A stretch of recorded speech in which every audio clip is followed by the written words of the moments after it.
तो राम मंदिर की प्राण प्रतिष्ठा को लेकर बीजेपी प्रवक्ता संजय श्रीवास्तव का बयान सामने आया है, जहां उन्होंने कहा कि पूरे देश की जनता जानना चाहती है अयोध्या और कांग्रेस नेता देश की विचारधारा से विपरीत जा रहे हैं। जहां उन्होंने ये बड़ा बयान दिया, कहा है कि पूरे देश की जनता अयोध्या जाना चाहती है, लेकिन कांग्रेस नेता देश की विचारधारा से विपरीत जा रहे हैं। पीएम राम मंदिर जाते हैं तो कांग्रेस को तकलीफ होती है। अब इंडिया अलायंस राम मंदिर नहीं जाने की बात कर रहा है। राम मंदिर की प्राण प्रतिष्ठा में कांग्रेस क्या करे और क्या स्टैंड ले, स्पष्ट करे।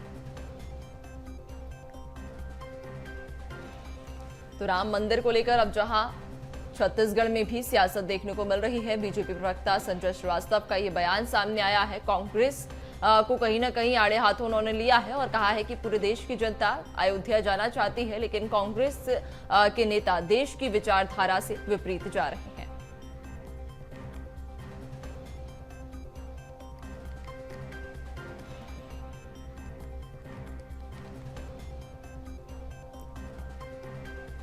रामलला का दर्शन करें, लेकिन बड़ी विडंबना है,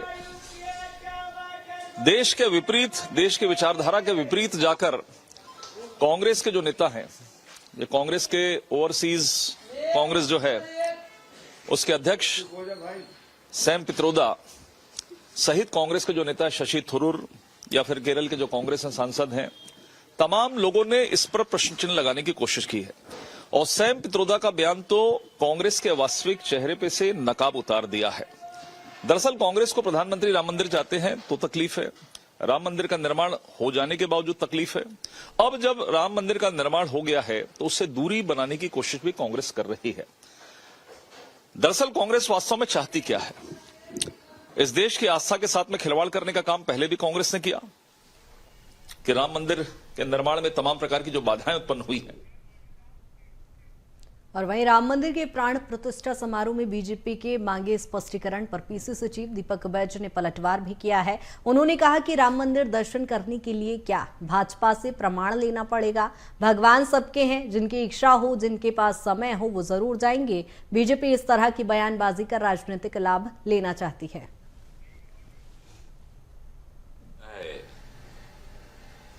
कि राम मंदिर दर्शन करने के लिए या भगवान को दर्शन करने के लिए या अन्य मंदिरों को दर्शन करने के लिए कि भारतीय जनता पार्टी से प्रमाण पत्र लेना पड़ेगा, लग रहा है। भगवान सबके हैं, जिनकी इच्छा होगी, जिनके पास समय होगा तो अवश्य जा सकते हैं। लेकिन इस तरह से कि ये विरोधी है, ये नहीं चाहता, मतलब ये राजनीतिक लाभ लेने के लिए भारतीय जनता पार्टी इस तरह की बयान जारी कर रही है, इसमें हम सहमत नहीं।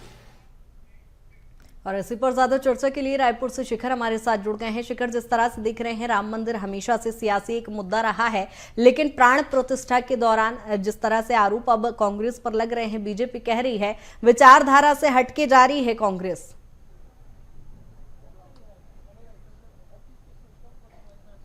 देखिए, 22 तारीख को राम मंदिर का प्राण प्रतिष्ठा होगा और देश के लिए ये एक बड़ा सुनहरा अवसर है कि देश के अयोध्या में राम मंदिर प्रतिष्ठित होगा। और जिस तरह से राम मंदिर की निर्माण को लेकर प्रक्रिया चल रही है, उसके बाद सियासत भी लगातार देखने को मिल रही है। छत्तीसगढ़ में राम मंदिर को लेकर एक बार फिर से सियासी बयानबाजी जो है वो तेज होती जा रही है। बीजेपी कांग्रेस पर सवाल उठा रही है, सवाल इस बात को लेकर उठा रही है कि कांग्रेस अब विचारधारा के विपरीत जा रही है, क्योंकि जनता अयोध्या जाना चाहती है रामलला के दर्शन करने के लिए, लेकिन कांग्रेस के तमाम जो नेता है वो उन विचारधारा के विपरीत जा रहे हैं। राम मंदिर जाने को लेकर जो बयानबाजी है वो छत्तीसगढ़ में लगातार देखने को मिल रही है। जिस तरह से बीजेपी की ओर से बयान आया है उसकी पलटवार भी देखने को मिले हैं। कांग्रेस प्रदेश अध्यक्ष दीपक बैज का भी बयान सामने आया है।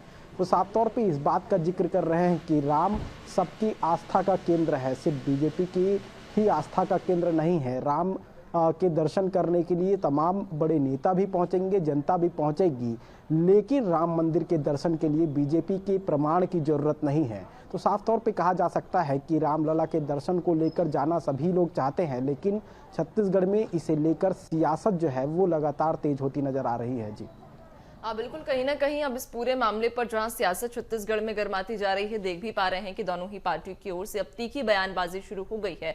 क्या लगता है, और चूंकि कांग्रेस कहीं ना कहीं आरोप लगा रही है कि बीजेपी राम के नाम पर राजनीतिक लाभ लेना चाह रही है। देखिए, जिस तरह से राम मंदिर का निर्माण हुआ और 22 जनवरी को वो दिन जो इतिहास में दर्ज होगा, रामलला के प्राण प्रतिष्ठा होंगे। जाहिर तौर पर जब इस तरह से एक बड़ा आयोजन देश में हो रहा है जो सबके आस्था का केंद्र है, सियासत होना लाजमी है, क्योंकि बीजेपी केंद्र में सत्ता में बैठी हुई है, कांग्रेस विपक्ष में है। सियासत साफ तौर पे देखी जा सकती है क्योंकि 2024 लोकसभा चुनाव नज़दीक है।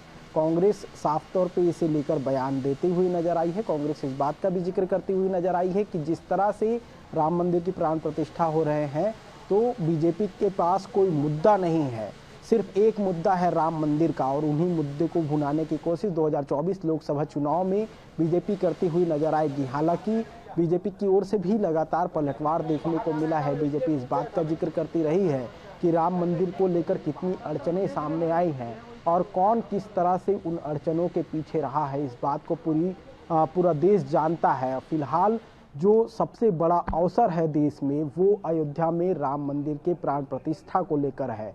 लेकिन जिस तरह से प्राण प्रतिष्ठा का आयोजन हो रहा है 22 जनवरी को, देश का वो सबसे सुनहरा दिन होगा, लेकिन छत्तीसगढ़ में उसे लेकर सियासत भी लगातार देखी जा रही है। जी बिल्कुल शिखर, लेकिन जिस तरह से हमने देखा, दीपक बैज ने अभी बयान दिया है और इससे पहले भी उन्होंने बयान दिया था कि बीजेपी इस समय मुद्दा विहीन है, लोकसभा का चुनाव राम मंदिर पर ही लड़ेगी। तो ऐसे में जिस तरह से कांग्रेस भी आरोप लगा रही है, क्या माना जाए, यहाँ पर राम के नाम पर हमेशा बीजेपी सियासत भी करती है और हिंदुत्व के एजेंडा पर चुनाव वो बीजेपी लड़ती है, तो क्या माना जाए आगामी समय में छत्तीसगढ़ में और भी इस पर सियासत देखी जाएगी?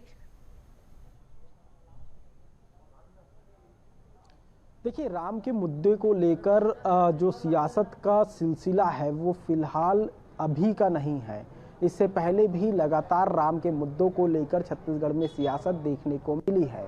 देश में भी राम मंदिर के मुद्दों को लेकर अलग अलग बयानबाजियां देखने को मिली, और छत्तीसगढ़ में जब 2018 में कांग्रेस की सरकार बनी थी, उसके बाद राम वन गमन परिपथ कांग्रेस सरकार ने शुरू किया था। उस दौर पर ये कहा जाता था कि बीजेपी के पास से एक बड़ा मुद्दा कांग्रेस छीन चुकी है। लेकिन एक बार फिर से राम मंदिर को लेकर सियासत जो है वो हाई होती नजर आ रही है। जिस तरह से कांग्रेस की ओर से बयान सामने आया था, 2024 लोकसभा चुनाव राम मंदिर के मुद्दे पर ही लड़ा जाएगा और उनके पास कोई मुद्दा नहीं है। लेकिन जिस तरह से पलटवार भी सामने आया था, बीजेपी भी कांग्रेस पर हमलावर थी। साफ तौर पे इस बात का भी जिक्र किया जा रहा था कि जो राम के मुद्दों को लेकर चर्चा कर रहे हैं, उनकी क्या स्थिति हुई है, ये छत्तीसगढ़ के नतीजों से ही स्पष्ट है। जी बिल्कुल शिखर, लेकिन राम मंदिर की जब प्राण प्रतिष्ठा होना है, तो ऐसे में तमाम राजनीतिक दलों को, धर्म साधु संतों को भी इनवाइट किया गया है, आमंत्रित किया गया है। राहुल गांधी के जाने को लेकर एक सवाल खड़ा हो रहा है, क्या छत्तीसगढ़ में इसको लेकर भी बयानबाजी है? देखिए, फिलहाल राहुल गांधी के जाने या नहीं जाने को लेकर छत्तीसगढ़ में कोई सियासी उथल पुथल या सियासी बयानबाजी जो है फिलहाल देखने को नहीं मिल रही है। लेकिन जो बयानबाजियों का दौर लगातार देखने को मिल रहा है, साफ तौर पे बताता है कि 2024 चुनाव नज़दीक है, और जब 24 चुनाव नज़दीक है तो सियासत भी लगातार देखने को मिलेगी। चाहे राम के मुद्दों को लेकर बात की जाए या जनता के मुद्दों को लेकर, इन तमाम विषयों को लेकर सियासी बयानबाजी लगातार जारी है। और चूंकि राम मंदिर एक बड़ा आयोजन अयोध्या में होने जा रहा है, जब एक बड़ा आयोजन हो रहा है तो इसका असर चुनाव में भी देखने को मिलेगा। साफ तौर पे कहा जा सकता है कि जब चुनाव में इसका बड़ा असर होगा तो बयानबाजी भी लाजमी है। जी बिल्कुल शिखर, कहीं ना कहीं आगामी समय में और भी सियासत देखने को मिलेगी इस मुद्दे पर। बहुत शुक्रिया तमाम चर्चा के लिए।